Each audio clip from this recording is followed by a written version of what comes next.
Pittsburgh, Pennsylvania, we're here today about to head over to the meetup, but one of the things that you will encounter when you're jumping into this business is spousal support. Your girlfriend, your boyfriend, your wife, your husband, your kids even will judge you for getting into this business. And the reason being is because in order for you to become the person you want to be, you have to kill the person that they fell in love with. There can't be two people.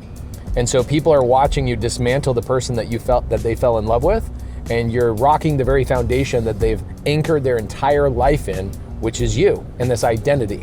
And so you will have family members criticize you, make fun of you. The biggest critic that almost stopped me from changing my entire life was a guy named Ben. Ben, you can lick my okay? Don't take that out. He's a good guy. But like, I'm not interested in hanging out with good guys that are just normal, plain Jane vanilla. I want to hang out with people who want to change the world and do something with their life. And 13 years ago when I jumped into the business, I had this opportunity to pay my mentor $135,000 to join her mentorship for a year. And I did. She sold it to me on seller finance. I paid her $25,000 a month in the very couple of months. I paid it off in I think I paid it off in about 8 months. First 4 months, I paid her $25,000 a month and then kind of taper it off from there. But right when I was joining her thing and paying her my first $25,000, my friend Ben tells me, he's like, oh, you're gonna do that thing where you take equity from old ladies and you rob them blind. And I was like, I didn't know enough to completely defend myself. I'd never done a deal yet. And so I went home Googling, is that what I'm about to do? Oh my God. Bro, I've never taken advantage of a single person in real estate. Have I gotten good deals? Yes, but every single time, which I record all of my seller calls, you'll see these sellers are so grateful to work with me. They're still my friends years later after I buy their properties. And if I could have gone back and told myself that with the evidence, if I could have taken all the evidence I have today and taken it to myself in a mason jar back then and be like, yo, open this can of whoop on this guy, I would have been a lot better off. But I fought through. Ben still to this day has no money, works at the same place he did 13 years ago. And that, my friends, is my greatest fear on the planet, is staying the same. When you fall victim to your spouse, you fall victim to the people you hang out with, the people you go to church with, your fellow siblings or whatever else, you have to stop and just ask the question, does the person that's criticizing me actually have a life worth trying for? Would I exchange any component of my life for theirs? If the answer is no, then maybe just go, all right, man, well, I see exactly what your equation looks like. I'm not willing to go down that path. So would you take health advice from somebody who's about to have a cardiac arrest? Then why would you take financial advice from somebody who doesn't make money? By the way, here's Pittsburgh. This is one of the best views of Pittsburgh right here. We love Pittsburgh. This city has so much history. It was like people were here in 1730. Yeah. About 2 or 3 years before your mom was born. Probably. Got 'em.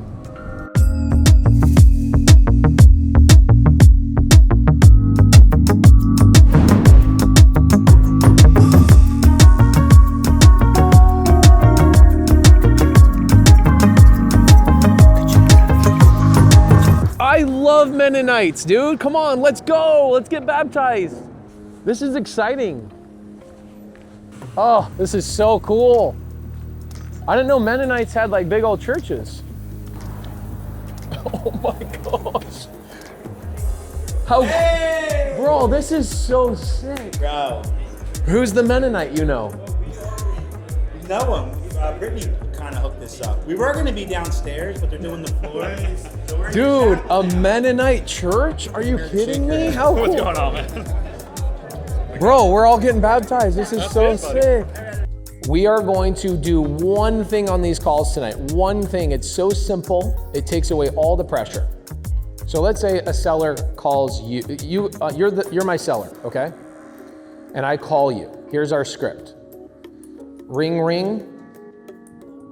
Hi, is this Yvonne? Hi, Yvonne. My name is Pace. I'm brand new to real estate, but I work for a real estate company that's looking to buy your house. My job is to figure out if you are, from a scale of 1 to 10, how interested you are in selling your house in the next 30 days. What can I write down on my notes? Are you a 1? Are you a 5? Are you a 10? You're a 3. Okay, perfect. And what would make you a 10? We're in the church today to prove that God wants you to make money. Pittsburgh Mennonites! Like, if I could have gone back in my 20s, I would have been like, let me get around people that are investing and know what they're investing in. Let me work really hard on being around the right people. Instead of working hard trying to be a contractor. Bro, you could buy a construction business. I'm in the process of buying one right now that's doing $55 million a year in revenue.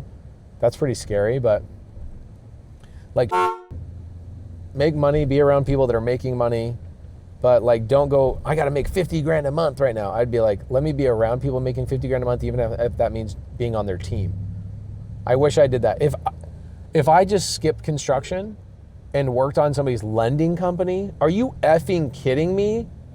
My life would have been so different.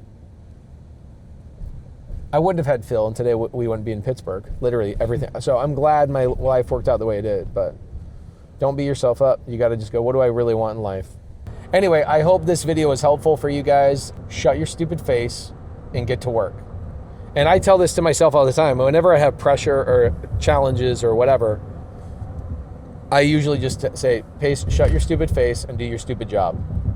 Just go. Go, go, go, go, go. You have a couple of choices. You can retreat or you can win. That's it. What do you want to do? Both of them suck. That's the thing. Both of them suck. It's just that when you retreat, nobody knows. And you just kind of hide. When you go out and you exert and you look stupid for a while, you feel stupid, you are stupid. You know what you're doing? You're shedding the old friends.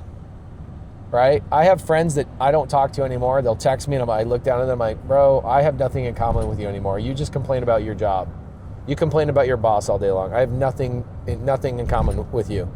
And not that they're bad people, but you know, if you've ever played a video game, at some point you have to drop the wooden sword and pick up the Excalibur. You know what I'm saying? And what I mean by that is you have to let go of the people that don't serve you anymore because they want to stay where they are. They want to stay a wooden sword, splintered and fractured. They enjoy being a wooden sword. And you want to find the people that have upgraded themselves so you can wield those weapons and those relationships in your life. And I'm constantly looking for those people. I'm on the search right now. This is why we're on the Creative Nation Tour. We're looking for Excaliburs. CreativeNationTour.com. Hopefully you guys come out, hang out with us. I know this has been just a big rant of me reading a Facebook post, but hopefully it was good. Hey guys, we took them to church today. We came out to Mennonite Church in Pittsburgh, Pennsylvania. It's -7 degrees. So guys, come out, see us on the Creative Nation Tour, CreativeNationTour.com. We'll see you guys later.